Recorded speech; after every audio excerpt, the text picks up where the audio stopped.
동두천시는 관내 도시공원 58개소에 재난, 응급, 비상시 쌍방향 소통이 가능한 말하는 CCTV를 운영합니다.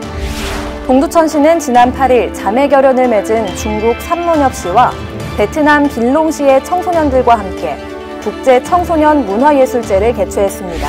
동두천시는 지난 10일 동두천 지역 9개 보훈단체로 구성된 동두천시 보훈단체협의회 창립 기념식을 개최했습니다. 동두천시 지역사회보장협의체는 지난 10일 제7기 실무협의체 위촉식을 개최하고 실무위원장, 부위원장을 선출했습니다. 시민 여러분 안녕하십니까? 8월 둘째 주 두드림 주간뉴스입니다. 동두천시는 전국 최초로 로라망 및 와이파이망을 이용한 IoT 기반 융합 서비스 CCTV를 구축해 방범용 CCTV가 범인 검거 역할에 그치지 않고 시민들에게 재난, 응급, 비상시의 정보를 제공하고 있습니다.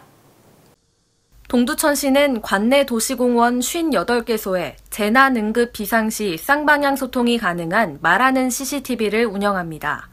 이 말하는 CCTV는 시민들이 자주 찾는 장소에 설치되어 있는 방범용 CCTV를 활용해 각종 재난 예방 및 경고 방송 등에 활용하여 예방 활동을 강화하기 위한 것인데요. 무더운 여름철, 우리의 생명을 위협하는 폭염, 슬기롭게 대처하는 지혜가 필요합니다. 무더운 날에는 야외 활동을 자제하고 물을 자주 마시세요. 말하는 CCTV를 통해 안전사고 의식이 강화되고 세테드 환경에서 한 단계 진화한 말하는 CCTV로 시민에게 안전한 행동 요령을 제공해 주민 만족도가 높을 것으로 기대됩니다. 네, 기존에 있던 CCTV에 재난방송이 같이 나오게 설치돼서 참 좋은 것 같아요. 폭염 대비 방송, 홍보 방송, 축제 관련 방송, 재난 발생 방송 등에 활용될 말하는 CCTV는 오는 9월 시민 만족도 설문조사를 시행, 보완해 나갈 계획입니다. 문화는 인종과 나라, 국적을 떠나서 말이 통하지 않아도 마음을 나눌 수 있고 공감대를 형성할 수 있는 중요한 수단인데요.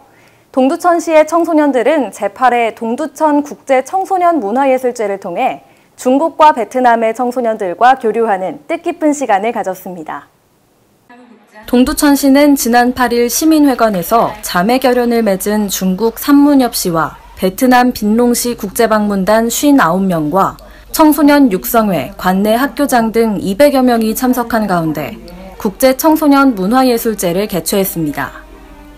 올해로 8회째를 맞이하는 국제 청소년 문화예술제에서는 중국, 베트남 청소년 방문단과 자매결연을 맺은 관내 학교 학생들의 춤, 노래, 전통무용, K-팝 공연 등을 통해 서로의 문화를 공유하고 소통하는 시간을 가졌습니다. 이번 행사는 동두천시의 자매도시인 삼문협시와 빈농시 청소년들과 동두천 청소년들이 문화 공연, 관내 견학, 체험 등 교류활동을 통해 한 공간에서 서로의 문화를 나누고 우위를 다지는 뜻깊은 행사입니다. 또 고재학 부시장은 이러한 시간과 인연이 쌓이다 보면 가까운 미래엔 지금보다도 더 가깝고 친밀한 관계로 발전하게 될 것이라며 아름답고 소중한 추억을 많이 만들기 바란다고 전했습니다. 문화예술제를 마친 3개국 학생들은 동두천 문화영상고등학교와 동두천 예절원을 방문해 아나운서 체험, 한복 및 다식 만들기 체험을 하며 서로의 문화를 교류했습니다. 오늘날의 우리나라가 있기까지 민주수호 정신으로 나라를 굳건히 지킨 분들이 있었습니다. 국가를 위해 희생하신 보훈회원들의 예우와 보훈가족들의 복리 증진을 위해 동두천시 9개의 보훈단체로 구성된 동두천시 보훈단체협의회가 창립 기념식을 개최했습니다. 동두천시 보훈단체협의회는 지난 10일 아름다운 문화센터 공연장에서 최용덕 시장, 강건작 28사단장 및 타 시군 보훈단체 회장을 비롯해 동두천 지역 9개 보훈단체 회원 200여 명이 참석한 가운데 창립 기념식을 개최했습니다.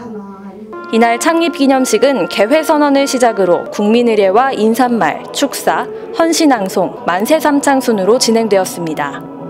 협의회는 시민들의 안보의식 고취와 평시국가를 위해 희생하신 보훈 당사자들의 권익도모 및 그동안 여러 갈래로 흩어져 있던 각종 보훈단체들의 의견 결집을 통하여 현안 발생 시 이에 대응할 수 있는 체제를 종합적으로 갖추고자 설립되었습니다. 보훈단체 협의회장으로 선출된 이정식 고엽제전우회 회장은 우리 시민과 학생들의 나라사랑 정신과 안보의식을 고취해 선조들에 대한 예우를 지켜야 한다고 소감을 밝혔습니다.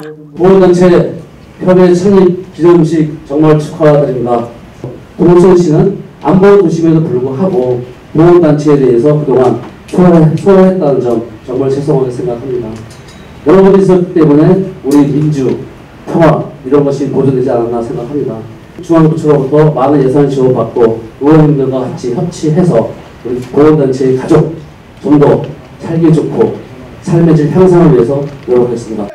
한편 보훈단체 협의회는 동두천시 9개 보훈단체로 구성되었으며 회원단체 간 상부상조 및 유대 강화와 지역사회 봉사활동 등의 사업을 수행할 계획입니다.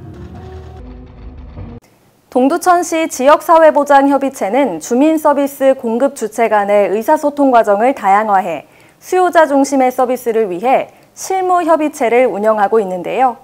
보건복지를 비롯해 사회보장 전반의 연계, 협력을 강화하기 위한 제7기 실무협의체 위원 위촉식이 열렸습니다. 동두천시 지역사회보장협의체는 지난 10일 시청 상황실에서 제7기 실무협의체 위촉식을 개최했습니다. 제7기 실무협의체는 협의체 운영조례 제12조의 규정에 근거하여 6기 위원의 임기가 만료됨에 따라 보건복지를 비롯한 사회보장 전반의 연계 협력을 강화하고 복지 서비스 향상 및 협의체 운영에 내실을 기하고자 사회보장 관련 민간 실무자 16명, 관계공무원 14명, 총 30명으로 구성됐습니다. 위촉식은 제6기 협의체 활동보고, 제7기 실무협의체 위촉장 수여, 실무위원장 및 부위원장 선출 순으로 진행됐습니다. 최용덕 시장은 제7기 실무협의체 위원들에게 위촉장을 전달하고 답은 현장에 있다며 제7기 실무협의체가 복지사각지대 발굴에 중추적인 역할을 해줄 것을 당부했습니다. 새롭게 출발하는 실무협의체는 분야별 8개 실무분과 활성화 지원을 통해 지역의 사회보장 문제를 서로 논의, 조정, 해결해 나가는 기능을 하며 시민들의 복지 향상에 대한 시행계획을 수립하고 평가하는 역할을 하게 됩니다. 2017년 세계 온실가스 배출량이 현대 대기관측 사상 최고치를 기록했다고 하는데요. 지구온난화를 가속화하는 온실가스를 줄이기 위해 적절한 실내 온도 유지, 쓰지 않는 전자제품 플러그 뽑기 등 작은 노력들을 실천해보시면 좋을 것 같습니다. 이상으로 두드림 주간 뉴스를 마치겠습니다. 시민 여러분 고맙습니다.